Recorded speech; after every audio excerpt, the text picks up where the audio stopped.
तो मुझे ऐसा लगता है, अब जो है मैं अपनी स्टोरी स्टार्ट कर रहा हूँ। मुझे ऐसा लगता है कि वर्ल्ड कॉन्स्टिट्यूशन होना चाहिए, ग्लोबल कॉन्स्टिट्यूशन होना चाहिए। तो जो मेरी सेकंड बुक है उसी के ऊपर बेस्ड है। तो वैसे उसमें कई कैरेक्टर्स हैं, उसमें से एक कैरेक्टर है, उससे मैंने एक शॉर्ट स्टोरी बनाई है, वो मैं आपको सुना रहा हूँ। जैसे वेब सीरीज देखते हैं आजकल हम लोग, तो वेब सीरीज में दिखाते हैं, जैसे उसमें मोस्टली ये बड़ा कंसेप्ट रहता है कि तो पहले एक पर्टिकुलर डेट से स्टार्ट करते हैं, फिर 5 इयर्स बैक, 2 इयर्स आफ्टर, ऐसे चलता रहता है। तो स्टोरी में ऐसी 3 सीन्स हैं। जो फर्स्ट सीन है वो 8 फरवरी 2072 का है।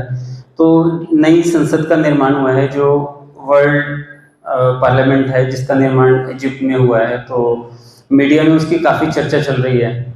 जो वर्ल्ड के फर्स्ट प्रेसिडेंट हैं वो अपनी स्पीच देने वाले हैं, और इस मंथ में कई सेशंस होंगे जिसमें जितने भी वैश्विक मुद्दे हैं उन पर चर्चा होगी। जो देशों की पॉलिटिकल बाउंड्रीज हैं वो अभी ऐसी ही हैं जैसे पहले थी, तो उस पर भी चर्चा होनी है कि नई पॉलिटिकल बाउंड्रीज क्या होंगी। और उसके साथ में एक और संसद बन के तैयार हुई है, जो तिब्बत में तैयार हुई है, उसका नाम है धर्म संसद।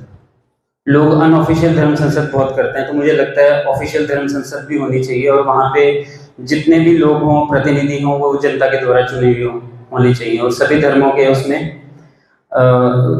उसमें जो है पार्टिसिपेशन होना चाहिए।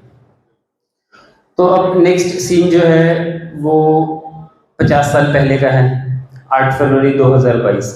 तो उसमें जो हमारा मेन कैरेक्टर है उसका 50th बर्थडे है, वो अपना बर्थडे सेलिब्रेट कर रहा है अपने फ्रेंड्स के साथ में।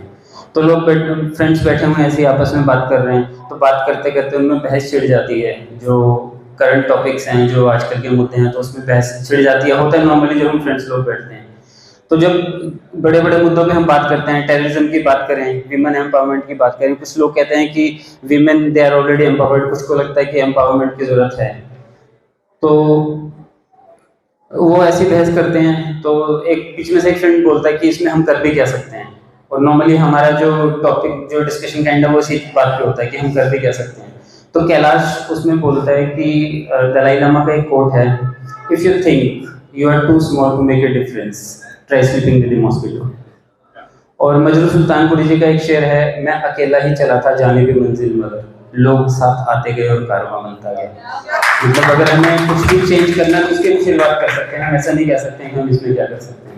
अब इसमें जो लास्ट सीन है वो करंट डे का है। जो कैलाश है उसको एक फंक्शन में बोलने का चांस मिला, जहाँ पे बहुत बड़े बड़े पॉलिटिशियन, सेलिब्रिटीज आए हुए हैं। तो वो अपनी 4 लाइनें वहाँ पर सुनाता है, कटाक्ष करता है कि सामने से कहते हैं बदलाव लाएंगे, सामने से कहते हैं बदलाव लाएंगे, पलटते ही पलट जाते हैं। ये सिर्फ नेता ही ऐसे नहीं हैं जनाब, हम आपका साथ देंगे कहने वाले भी घर जाकर सो जाते हैं या अपने कामों में खो जाते हैं। पब्लिक भी ऐसी। Thank you.